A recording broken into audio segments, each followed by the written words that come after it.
நான் உங்க சுபைதா zacs kitchenல இருந்து. இது உங்களுக்கான சேனல் நமது மொழியில். இன்னைக்கு நம்ம பார்க்க போறது ரொம்பவே சிம்பிளான ரெசிபி தான். என்னன்னு பாத்தீங்கன்னா லெமன் ரைஸ். ஆனா லெமன் ரைஸ் ரொம்ப சிம்பிள் அப்படின்னு சொன்னாலுமே அதை கரெக்டா பக்குவத்தோட பண்ணாதான் நல்லா வரும். இது பிகினர்ஸ் எல்லாத்துக்குமே இந்த வீடியோ ரொம்பவே யூஸ்ஃபுல்லா இருக்கும் அப்படின்னு நினைக்கிறேன். ஸோ அதனால அதை எப்படி செய்யறதுன்னு வாங்க முதல்ல பார்த்துடலாம். ஒரு பேனை நல்லா சூடு பண்ணிவிட்டு அதில் 2 டேபிள் ஸ்பூன் அளவுக்கு எண்ணெய் சேர்த்துடலாம். எண்ணெய் நல்லா சூடானதும் அதில் கடுகு உளுத்தம்பருப்பு ரெண்டையுமே ஒரு ஸ்பூன் சேர்த்துடலாம். இது ரெண்டுமே நல்லா வெடித்து வந்துருச்சு. இப்போ இதில் நம்ம வெந்தயம் 1/4 ஸ்பூன், சீரகம் 1 ஸ்பூன், கடலைப்பருப்பு 1 ஸ்பூன், பெருங்காயத்தூள் 1/2 ஸ்பூன், வேர்க்கடலை 2 ஸ்பூன் இது எல்லாத்தையுமே சேர்த்துட்டு நல்லா இதை பொன்னிறமாக வர வரைக்கும் இதை நம்ம வறுத்து எடுத்துக்கலாம். பார்த்திங்கன்னா நல்லா பொன்னிறமாக வந்துருச்சு. இப்போ இதில் நம்ம கருவேப்பிலை சேர்த்துக்கலாம். 10லேருந்து 15 இலை சேர்த்துக்கலாம். சேர்த்துட்டு நல்லா இதை நம்ம வதக்கி விட்டுடலாம்.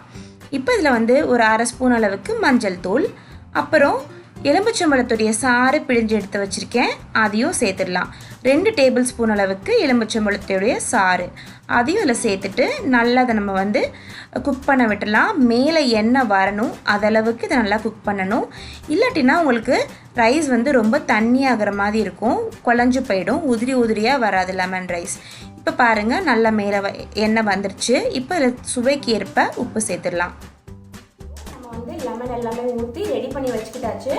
இது பார்த்தீங்கன்னா கிட்டத்தட்ட 3 டேஸ் வரைக்கும் நீங்கள் ஃப்ரிட்ஜில் ஸ்டோர் பண்ணிக்கலாம். இந்த மிக்ஸ் உங்களுக்கு வீட்டில் ரெடியாக இருந்தது அப்படின்னா எப்போ நீங்கள் ரைஸ் வடிச்சு வேணாலும் இதில் சேர்த்து நீங்கள் ஆட் பண்ணிக்கலாம். இப்போ நம்ம ரெடி பண்ணி வச்சுருக்க இந்த மிக்ஸில் நம்ம குக் பண்ணி வச்சுருக்க 2 கப் ரைஸ் அதில் சேர்த்துடலாம். ரைஸ் உதிரியாக இருக்கணும், குழஞ்சு போயிடக்கூடாது. இப்போ இது எல்லாத்தையுமே நல்லா கிண்டி எடுத்துக்கலாம். கிண்டும் போது ரொம்ப மெதுவாக கிண்டுங்க, ரைஸ் உடஞ்சிடாமல். இந்த அளவுக்கு நல்லா எல்லாமே மிக்ஸ் ஆகி வந்துருச்சு. ரைஸ் நம்ம முதலே குக் பண்ணி வச்சுருப்போம், அதனால் இப்போ இதை சூடு பண்ணுறதுக்கு மூடி போட்டு ஒரு 5 மினிட்ஸ்க்கு குக் பண்ணி எடுத்துடலாம்.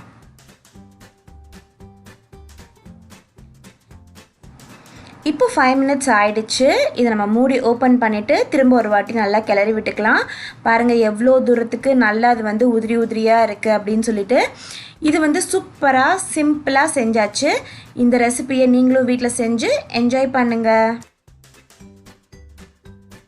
எப்படி செய்யறதுன்னு பார்த்துட்டோம் இல்லையா? இந்த ரெசிபி பிடிச்சிருந்ததுன்னா மறக்காம லைக் பண்ணிடுங்க. உங்களோட ஃப்ரெண்ட்ஸ் அண்ட் ஃபேமிலிஸ் கூட இந்த ரெசிபியை ஷேர் பண்ணிக்கோங்க. நம்ம சேனல் zacs kitchen மறக்காம சப்ஸ்கிரைப் பண்ணி வச்சுக்கோங்க. அப்பதான் நான் அப்லோட் பண்ண நியூ வீடியோஸ் எல்லாமே உங்களுக்கு உடனுக்குடனே சேரும். உங்களை அடுத்த வீடியோல சந்திக்கிறேன். அது வரைக்கும் பை பை.